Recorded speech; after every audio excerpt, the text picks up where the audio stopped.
Harga yang murah tentu gampang memikat Anda untuk membeli suatu barang, termasuk makanan kemasan. Namun Anda perlu hati-hati karena tidak semua biskuit dan juga makanan kemasan yang berharga murah aman dikonsumsi.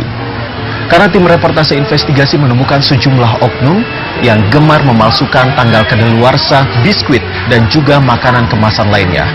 Lalu bagaimana cara mereka melakukan kecurangan itu?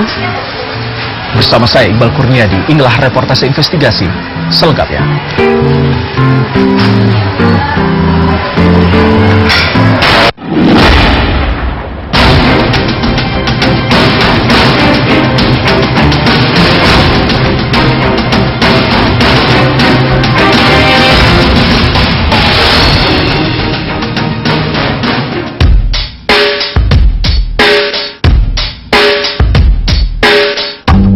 Biskuit dan makanan ringan adalah makanan yang biasa disantap sambil bersantai.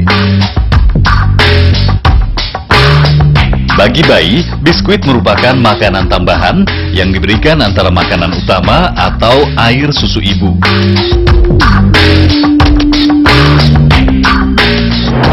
Namun sayangnya, biskuit tak luput dari sasaran sejumlah oknum. Mereka memanfaatkan biskuit-biskuit yang sudah kadaluarsa dan diganti dengan tanggal baru. Tak hanya biskuit, makanan ringan curah pun ikut direkondisi dan dipasarkan kembali ke berbagai tempat. Pengaduan dan keluhan dari masyarakat juga kerap kali datang ke unit layanan pengaduan konsumen Badan Pengawas Obat dan Makanan. Sejak Mei hingga Agustus 2013, terdapat 3 pengaduan masyarakat di daerah Makassar, Balikpapan, dan Manado yang mengadukan makanan kadaluarsa yang dijual di toko dan warung makan. Fakta ini membuat kami tertarik untuk menggali lebih dalam bagaimana peredaran makanan kadaluarsa di pasaran. Penelusuran kami akhirnya membawa kami pada seorang pedagang yang namanya kami samarkan menjadi Alay. Awal mulanya, ia bekerja bersama teman-teman untuk menjual kembali makanan kadaluarsa. Yang pertama saya lakukan itu cari barang, saya nanya ke warung-warung. Biasanya kalau misalkan ada yang besar, nanya ke saya ke sales juga gitu. Saya masih kebanyakan di warung-warung yang tempatnya agak jauh dari perkotaan gitu. Soalnya kan untuk transportasinya aja lumayan lah gitu, daripada mereka mengembalikan 1 atau 2 barang ke daerah perkotaan, dan mungkin lebih baik bisa jual gitu, walaupun dengan harga yang agak miring gitu. Kami berhasil membujuk Alay untuk menunjukkan kecurangan yang ia lakukan. Pertama-tama, Alay membeli tinta permanen dan stempel. Selanjutnya, Alay mengajak kami untuk membeli biskuit kadaluarsa dari berbagai warung.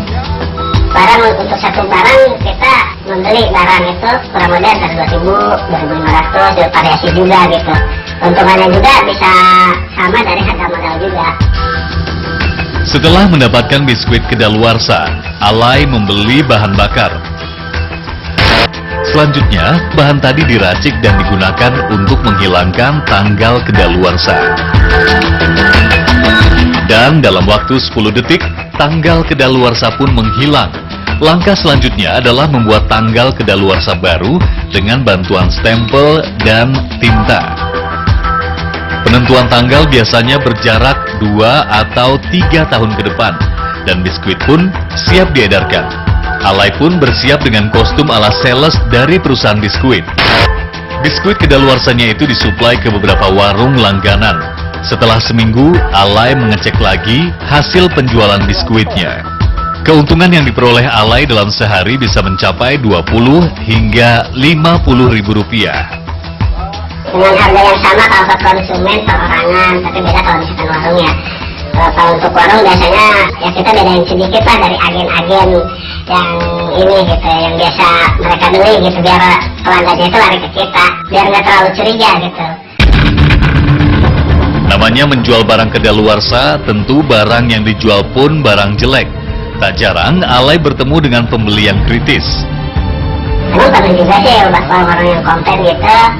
Emang waktu pas saya di satu warung ya, ada barang yang komplain, katanya, "Mas, ini barangnya kok gini, jelek atau gimana?" ya saya balikin lagi ke warung. Maaf Bu, kalau saya buka itu saya cuma sebagai penjual aja. Kalau misalkan ibu yang mau konten, silahkan aja hubungin perusahaan yang memproduksi. Tentunya sebagai penjual, ia tahu barang yang ia jual adalah barang tak layak konsumsi. Alay tak pernah mengizinkan keluarganya memakan biskuit dagangannya. Kalau keluarga, saya nggak pernah konsumsi ya kalau keluarga. Tapi kalau saya pribadi pernah.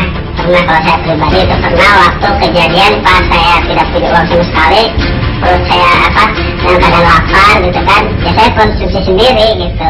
Nah emang sih efeknya nggak langsung ya, paling beberapa kemudian gitu. Itu efeknya pusing-pusing, mual-mual, kadang mulus juga gitu ada. Selain Alay, kami bertemu dengan pelaku penipuan lainnya. Sebut saja namanya Gentong. Sudah 2 tahun ini, ia mengemas kembali makanan curah yang sudah kedaluarsa. Mesen dulu, Mbak. Mesen lihat ke tokonya, barangkali masih ada yang udah expired. Nanti kalau ini kita pesen, berapa harganya tetap saya bayar. Lalu saya paling DP dulu. Beberapa hari saya ambil. Ada juga tuh saya bilang yang di warung-warung mesen saya tuh yang biasa naik sepeda tuh. Saya dapetin, saya ada ngobrol. Saya ini pesen kalau ada express itu tuh yang dikasih ke tokonya langsung aja ke saya. Makanan kecil kedaluarsa ini didapat Gentong dari tempat langganannya. Dengan harga Rp75.000, Gentong bisa mendapatkan 5 macam snack. Padahal biasanya makanan ringan curah itu dibeli dengan harga Rp80.000 untuk 1 macam snack. Setelah belanjaan di tangan, ia membungkus kembali makanan curah berbagai jenis dalam plastik kecil. Masing-masing dijual dengan harga Rp1.000 atau Rp2.000. Yang paling cepat laku tuh tempe. Tempe yang buat campuran makan awalnya bisa. Bersama kayak stick tuh anak-anak kecil doyan. Kalau yang lain jangan, nggak semuanya sih kayak kirim ke warung, paling cuma seling gitu. Kalau yang hari ini habis yang mana, besok ganti lagi. Orang ada dalam bosannya juga. Gentong pun mengaku pernah mengkonsumsi produk jualannya dan efek yang dirasanya sakit perut sehingga ia tak berjualan selama 2 hari.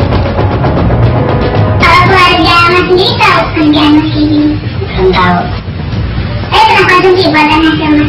Belum sama sekali. Kan keluarga saya di kampung. Saya di sini merantau. Ya sekedar buat ngidupin keluarga di kampung. Sambil kerjaan di sini barangkali ada. Ada jenis kecurangan lain yang harus Anda waspadai. Saksikan terus reportase investigasi karena kami segera kembali.